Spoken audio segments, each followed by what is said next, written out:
25শে July 1898 Puerto রিকোর দক্ষিণ উপকূলের শান্ত শহর গুয়ানিকা।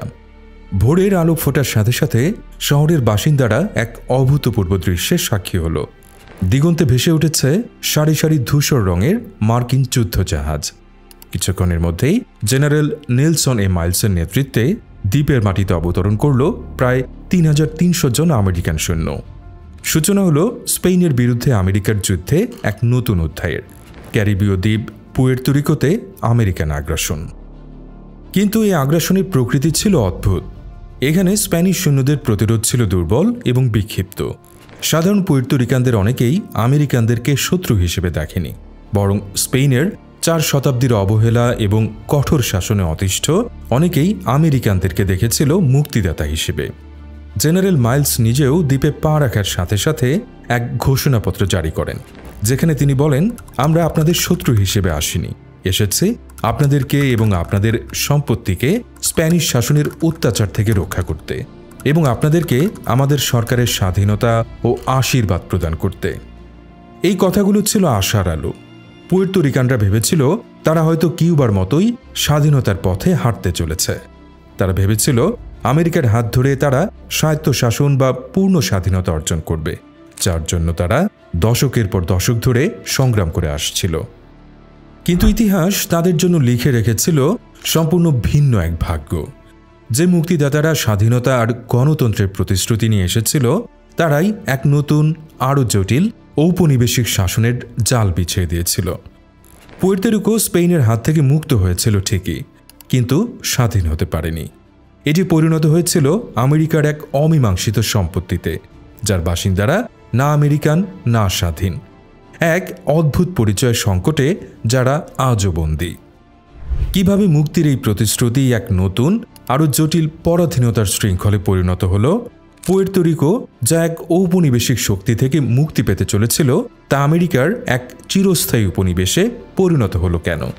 আর আমেরিকা ঠিক কোন প্রক্রিয়ায় দ্বীপটির স্বাধীনতার স্বপ্ন চুরি করে নিয়েছিল? এইসব ঐতিহাসিক ও রাজনৈতিক বিতর্কের গভীরে যাওয়ার চেষ্টা করব আদ্যপান্তর আজকের পর্বে।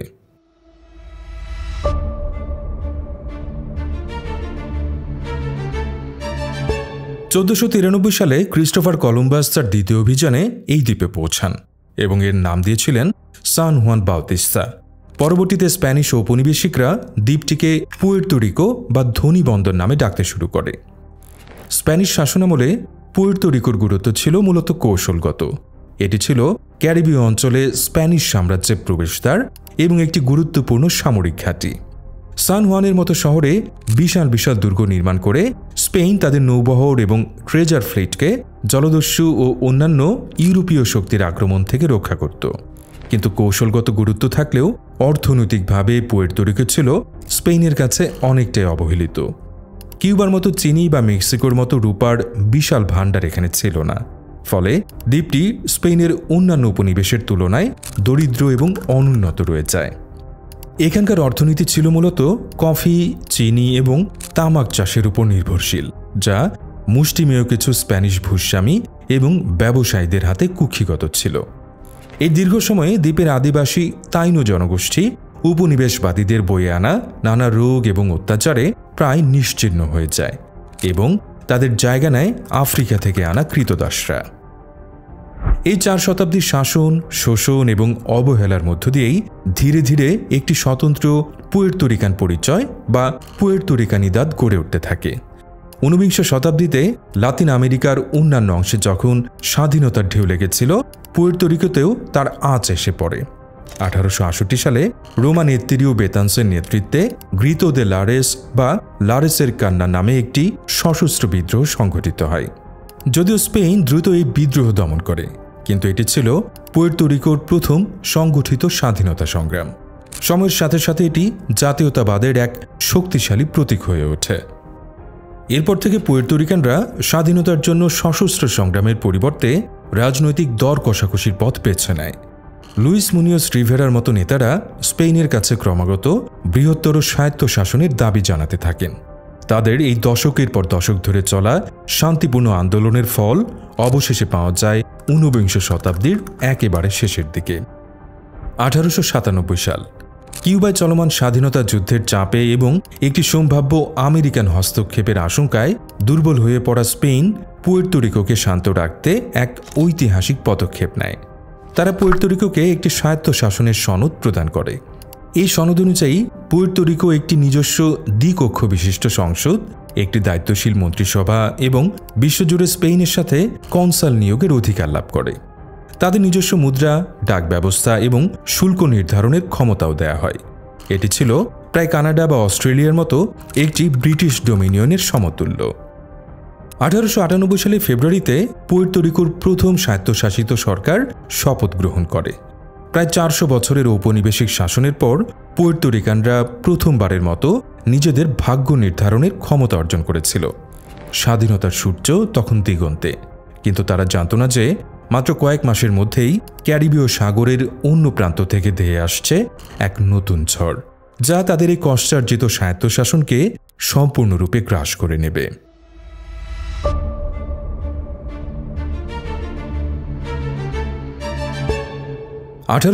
সালের বসন্তে কিউবার স্বাধীনতা যুদ্ধকে কেন্দ্র করে আমেরিকা এবং স্পেনের মধ্যে সম্পর্ক চরমে ওঠে। হাভানা বন্দরে মার্কিন যুদ্ধজাহাজ ইউএসএস মেইনের রহস্যময় বিস্ফোরণ এবং আমেরিকান গণমাধ্যমের স্পেন বিরোধী প্রচারণার ফলে যুদ্ধ অনিবার্য হয়ে পড়ে। যদিও এই যুদ্ধের মূল কেন্দ্রবিন্দু ছিল কিউবা, কিন্তু আমেরিকান নীতি নির্ধারকদের নজর প্রথম থেকেই পুয়ের্তো রিকোর উপর ছিল।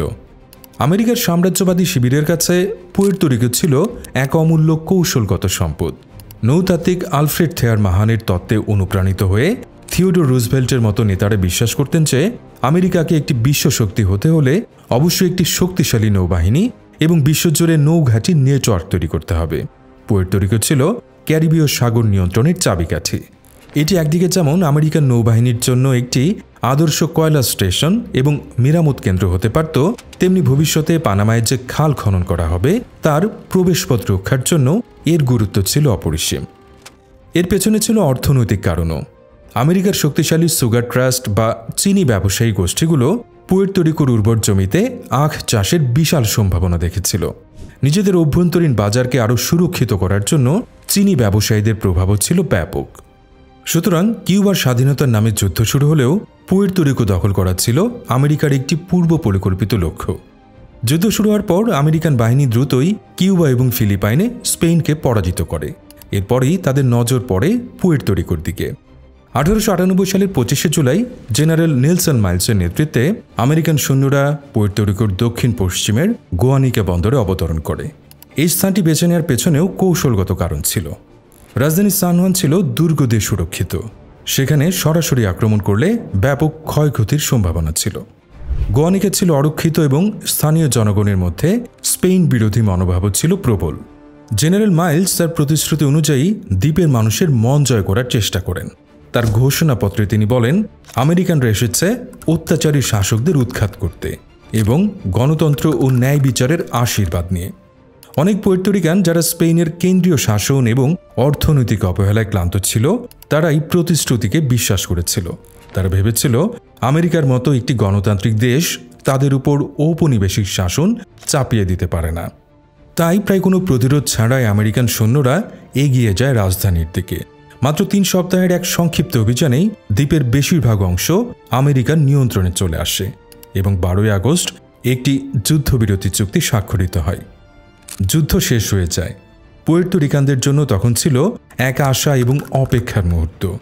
তারা ভেবেছিল এবার তাদের ভাগ্য নিয়ে আলোচনার টেবিলে তাদেরও একটি আসন থাকবে।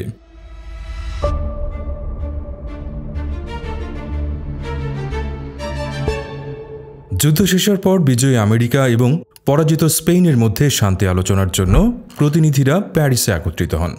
1898 সালের অক্টোবর থেকে ডিসেম্বর পর্যন্ত চলা এই আলোচনা পুয়ের্তো রিকোর ইতিহাসের সবচেয়ে দুঃখজনক অধ্যায়গুলোর একটি। যে আলোচনার টেবিলে তাদের ভবিষ্যৎ নির্ধারিত হচ্ছিল, সেই টেবিলে কোনো পুয়ের্তো রিকান প্রতিনিধির স্থান ছিল না। তাদের মতামত নেওয়া তো দূরের কথা, তাদের অস্তিত্বকেই সম্পূর্ণরূপে উপেক্ষা করা হয়েছিল। এই আলোচনায় স্পেনের জন্য দর কষাকষির কোনো সুযোগই ছিল না। তারা যুদ্ধের সর্বশান্ত হয়েছিল। তাদের সামনে আমেরিকার দেয়া শর্ত মেনে নেওয়া ছাড়া কোনো পথ খোলা ছিল না। আমেরিকার দাবি ছিল স্পষ্ট, কিউবাকে স্বাধীনতা দিতে হবে, যদিও তা আমেরিকার প্রভাব বলয়ের মধ্যেই থাকবে। এবং গোয়াম ও পুয়ের্তো রিকোকে সরাসরি আমেরিকার হাতে তুলে দিতে হবে। ফিলিপাইন নিয়ে কিছুটা বিতর্ক থাকলেও শেষ পর্যন্ত $20 মিলিয়ন বিনিময়ে সেটিও দখলে আসে আমেরিকার। আমেরিকা কিভাবে ফিলিপাইন দখল করেছিল তার বিস্তারিত জানতে দেখতে পারেন আদ্যপান্তর এই ভিডিওটিও, লিঙ্ক ডেসক্রিপশনে। 1898 সালের 10 ডিসেম্বর স্বাক্ষরিত হয় প্যারিস চুক্তি। এই চুক্তির 9 নম্বর অনুচ্ছেদ অনুযায়ী স্পেন পুয়ের্তো রিকোকে মার্কিন যুক্তরাষ্ট্রের কাছে হস্তান্তর করে। চুক্তিতে একটি বাক্য ছিল যা পুয়ের্তো রিকোর ভবিষ্যৎকে এক আইনি শূন্যতায় নিক্ষেপ করে। The civil rights and the political status of the native inhabitants of the territories hereby ceded to the United States shall be determined by the Congress. অর্থাৎ পুয়ের্তো রিকোর জনগণের নাগরিক অধিকার এবং রাজনৈতিক মর্যাদা কী হবে তা নির্ধারণের সম্পূর্ণ ক্ষমতা দেয়া হয় আমেরিকান কংগ্রেসের হাতে। এই একটি লাইনের মাধ্যমে পুয়ের্তো রিকোর জনগণের আত্মনিয়ন্ত্রণের অধিকারকে সম্পূর্ণরূপে কেড়ে নেওয়া হয়। মাত্র কয়েক মাস আগে যে জাতি স্পেনের কাছ থেকে এক ঐতিহাসিক স্বায়ত্তশাসনের সনদ অর্জন করেছিল, তারা রাতারাতি পরিণত হল আমেরিকার একটি সম্পত্তিতে, যার কোনো সাংবিধানিক পরিচয় বা অধিকার ছিল না। তাদের কষ্টার্জিত সংসদ ভেঙে দেওয়া হলো, তাদের সরকার বাতিল হয়ে গেল। তারা স্পেনের স্বায়ত্তশাসিত নাগরিক থেকে পরিণত হল আমেরিকার অধিকারবিহীন প্রজায়। এই চুক্তিটি ছিল পুয়ের্তো রিকানদের জন্য এক চরম বিশ্বাসঘাতকতা। তারা ভেবেছিল আমেরিকানরা তাদের মুক্তি দিতে এসেছে, কিন্তু বাস্তবে আমেরিকানরা এসেছিল এক নতুন আরও শক্তিশালী ঔপনিবেশিক শাসন প্রতিষ্ঠা করতে। প্যারিস চুক্তিটি ছিল সেই ঔপনিবেশিকতার আইনি দলিল, যেখানে একটি গোটা জাতিকে তাদের সম্মতি ছাড়াই এক সাম্রাজ্য থেকে আরেক সাম্রাজ্যের হাতে তুলে দেওয়া হয়েছিল। পুয়ের্তো রিকোর দৃষ্টিকোণ থেকে এটি ছিল তাদের রাজনৈতিক ভবিষ্যৎকে নির্লজ্জভাবে চুরি করা শামিল।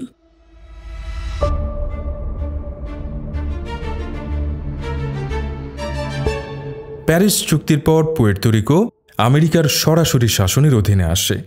প্রথম 2 বছর দ্বীপটি ছিল সরাসরি আমেরিকান সেনাবাহিনীর নিয়ন্ত্রণে, যা ছিল এক ধরনের সামরিক দখলদারি। এরপর আমেরিকান কংগ্রেস পুয়ের্তো রিকোর জন্য একটি বেসামরিক শাসন ব্যবস্থা তৈরির কাজ শুরু করে। এই প্রক্রিয়ার মধ্য দিয়েই পুয়ের্তো রিকোকে একটি নতুন আইনি এবং অর্থনৈতিক খাঁচায় বন্দী করা হয়, যা তাদের ভাগ্যকে আজও নিয়ন্ত্রণ করছে। এই নতুন ঔপনিবেশিক কাঠামোর প্রথম পদক্ষেপটি ছিল 1900 সালের ফোরকার অ্যাক্ট। এই আইনটি পুয়ের্তো রিকোর জন্য একটি বেসামরিক সরকার প্রতিষ্ঠা করে, কিন্তু এর কাঠামোটি ছিল সম্পূর্ণ অগণতান্ত্রিক এবং ঔপনিবেশিক। এই আইনের অধীনে দ্বীপের গভর্নর এবং তার 11 সদস্যের কার্যনির্বাহী পরিষদ, যা মন্ত্রিসভা এবং সংসদের উচ্চ কক্ষের উভয় ভূমিকা পালন করত, তা সরাসরি মার্কিন যুক্তরাষ্ট্রের প্রেসিডেন্ট দ্বারা নিযুক্ত হতো। এই পরিষদের অধিকাংশ সদস্য ছিল আমেরিকান, অর্থাৎ দ্বীপের সমস্ত নির্বাহী এবং আইন প্রণয়নের মূল ক্ষমতা ছিল ওয়াশিংটনের হাতে। এদিকে পুয়ের্তো রিকানদেরকে 35 সদস্যের একটি হাউস অব ডেলিগেটস বা নিম্নকক্ষ নির্বাচন করার অধিকার দেওয়া হয়েছিল, কিন্তু তাদের পাশ করা যে কোনো আইন গভর্নরের ভেটোর অধীন ছিল এবং গভর্নর বা কার্যনির্বাহী পরিষদের পাশ করা আইনকে তারা আটকাতে পারত না। এটি ছিল মূলত সীমিত গণতন্ত্রের এক প্রহসন। সবচেয়ে গুরুত্বপূর্ণ বিষয় হল, ফোরকার অ্যাক্ট পুয়ের্তো রিকানদেরকে মার্কিন নাগরিকত্ব প্রদান করেনি। এর পরিবর্তে তারা পুয়ের্তো রিকোর নাগরিক নামে এক নতুন অদ্ভুত আইনি পরিচয়ের অধিকারী হয়। তারা আমেরিকার সুরক্ষার অধীনে ছিল, কিন্তু তাদের কোনো সাংবিধানিক অধিকার ছিল না। আবার এই আইনটি পুয়ের্তো রিকো এবং আমেরিকার মধ্যে মুক্ত বাণিজ্য প্রতিষ্ঠা করে। এর ফলে আমেরিকান কর্পোরেশনগুলো, বিশেষ করে চিনি উৎপাদনকারী সংস্থাগুলো, করের সুবিধা নিয়ে দ্বীপের বিশাল বিশাল জমি কিনে নেয়। পুয়ের্তো রিকোর কফি ভিত্তিক অর্থনীতি দ্রুতই চিনি ভিত্তিক অর্থনীতিতে রূপান্তরিত হয়। স্থানীয় কৃষকরা তাদের জমি হারিয়ে আমেরিকান কোম্পানিগুলোর দিনমজুরে পরিণত হয়। পুয়ের্তো রিকোর অর্থনীতিকে পরিকল্পিতভাবে আমেরিকার স্বার্থে পুনর্গঠন করা হয়। এই আইনি কাঠামোর বৈধতা নিয়ে প্রশ্ন উঠলে মার্কিন সুপ্রিম কোর্ট 1901 সাল থেকে শুরু করে কয়েকটি যুগান্তকারী রায় দেয়, যা ইতিহাসে ইনসুলার কেসেস নামে পরিচিত। এই মামলাগুলোর মূল প্রশ্ন ছিল, does the constitution follow the flag? অর্থাৎ আমেরিকার পতাকা যেখানে উড়বে সেখানকার মানুষ কি স্বয়ংক্রিয়ভাবে মার্কিন সংবিধানের অধীনে সমস্ত অধিকার লাভ করবে? সুপ্রিম কোর্টের উত্তর ছিল না। সে সময় আদালত একটি নতুন আইনি ধারণা তৈরি করে। আমেরিকা 2 ধরনের অঞ্চল বা টেরিটরি নিয়ন্ত্রণ করে। ইনকর্পোরেটেড টেরিটরি যা ভবিষ্যতে রাজ্য হওয়ার পথে রয়েছে, যেমন আলাস্কা বা হাওয়াই, এবং আনইনকর্পোরেটেড টেরিটরি যা আমেরিকার অন্তর্গত কিন্তু এর অংশ নয়। পুয়ের্তো রিকোকে ফেলা হয় এই দ্বিতীয় শ্রেণীতে। এর অর্থ দাঁড়ালো পুয়ের্তো রিকোর জনগণ আমেরিকার সার্বভৌমত্বের অধীনে থাকলেও তারা মার্কিন সংবিধানের অধীনে পূর্ণ অধিকার, যেমন রাষ্ট্রপতি নির্বাচনে ভোট দেওয়ার অধিকার বা কংগ্রেসে প্রতিনিধিত্ব করার অধিকার পাবে না। কংগ্রেস তাদের জন্য যে কোনো আইন তৈরি করতে পারত যা মার্কিন নাগরিকদের জন্য প্রযোজ্য নাও হতে পারে। এই রায়গুলোই পুয়ের্তো রিকোর দ্বিতীয় শ্রেণীর মর্যাদাকে আইনিভাবে প্রতিষ্ঠা করে দেয়। এই কাঠামোর একটি বড় পরিবর্তন আসে 1917 সালের জোনস অ্যাক্টের মাধ্যমে। এই আইনটি পুয়ের্তো রিকানদেরকে মার্কিন নাগরিকত্ব প্রদান করে। এর পেছনে মানবিক কারণের চেয়ে কৌশলগত কারণই ছিল বেশি। আমেরিকা তখন প্রথম বিশ্বযুদ্ধে প্রবেশের প্রস্তুতি নিচ্ছিল এবং তাদের পুয়ের্তো রিকো থেকে সৈন্য সংগ্রহ করার প্রয়োজন ছিল। নাগরিকত্ব প্রদান করে তাদের সেনাবাহিনীতে অন্তর্ভুক্ত করা ছিল সহজ। এই আইনটি একটি নির্বাচিত সেনেটও তৈরি করে, যা পুয়ের্তো রিকানদেরকে তাদের আইন প্রণয়নে আরও বেশি ক্ষমতা দেয়। কিন্তু সর্বোচ্চ ক্ষমতা অর্থাৎ ভেটো দেওয়ার ক্ষমতা তখনও মার্কিন নিযুক্ত গভর্নরের হাতেই থেকে যায়। সুতরাং নাগরিকত্ব পেলেও পুয়ের্তো রিকো রাজনৈতিকভাবে একটি উপনিবেশই রয়ে যায়।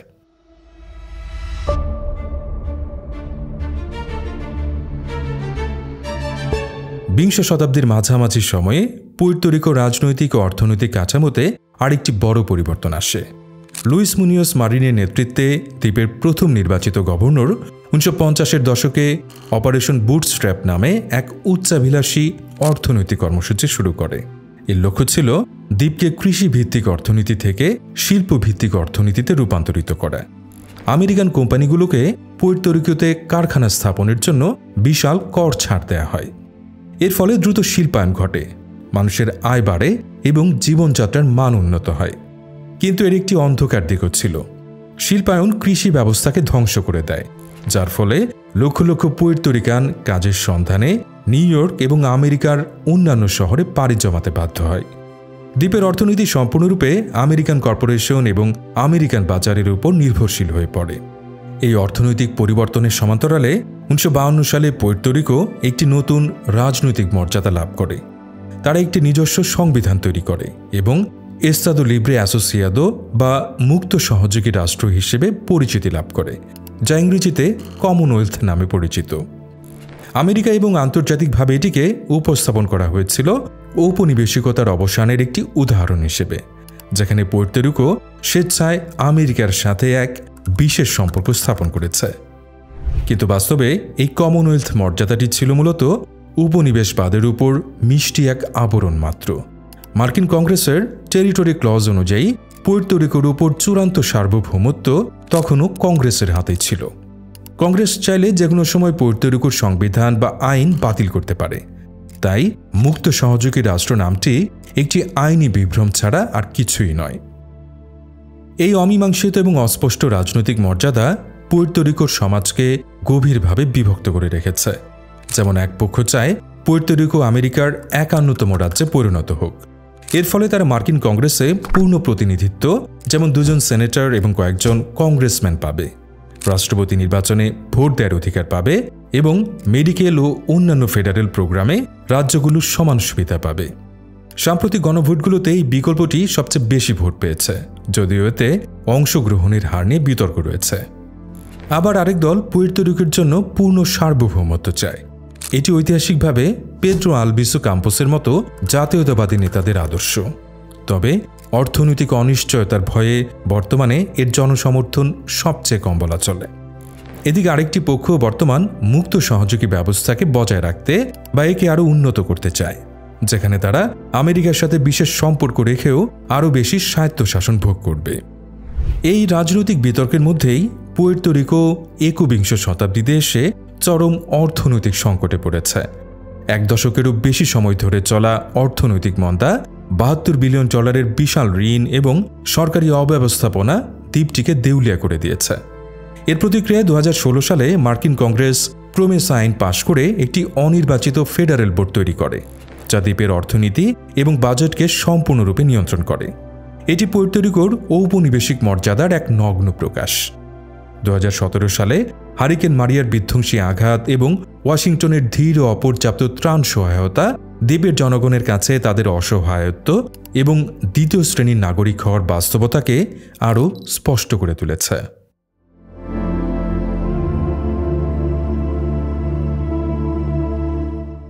স্পেনের ঔপনিবেশিক শাসনের বিরুদ্ধে দীর্ঘ সংগ্রামের পর পুয়ের্তো রিকো স্বায়ত্তশাসন থেকে স্বাধীনতার পথে হাঁটছিল, কিন্তু 1898 সালে তাদের সদ্য অর্জিত স্বায়ত্তশাসনকে ছিনিয়ে নেয় আমেরিকা। প্যারিস চুক্তির মাধ্যমে তাদের ভাগ্যকে নির্ধারণ করা হয় তাদের অনুপস্থিতিতেই। এরপর ফোরকার অ্যাক্ট, ইনসুলার কেসেস এবং জোন্স অ্যাক্টের মতো আইনি কাঠামোর মাধ্যমে তাদের একটি স্থায়ী রাজনৈতিক ও অর্থনৈতিক পরাধীনতার শৃঙ্খলে আবদ্ধ করা হয়। সবশেষে কমনওয়েলথ স্ট্যাটাস দিয়ে সেই পরাধীনতার উপর একটি সুন্দর মোড়ক দেয়া হয়েছে মাত্র। পুয়ের্তো রিকোর গল্প আমেরিকার ইতিহাসের কলঙ্কজনক অধ্যায়ের একটি। যে দেশটি ঔপনিবেশিকতার বিরুদ্ধে যুদ্ধ করে জন্মেছিল, সেই দেশটি প্রয়োজনে নিজেই এক ঔপনিবেশিক শক্তিতে পরিণত হতে দ্বিধা করেনি। পুয়ের্তো রিকোর জনগণ আজ মার্কিন নাগরিক, কিন্তু তাদের পূর্ণ গণতান্ত্রিক অধিকার নেই। তারা আমেরিকার অংশ, কিন্তু সম্পূর্ণভাবে আমেরিকান নয়। 126 বছরেরও বেশি সময় পর পুয়ের্তো রিকোর রাজনৈতিক মর্যাদা আজও অমীমাংসিত, যা আমেরিকার গণতন্ত্র এবং প্রতিশ্রুতির এক জীবন্ত প্রশ্নচিহ্ন হয়ে রয়ে গেছে।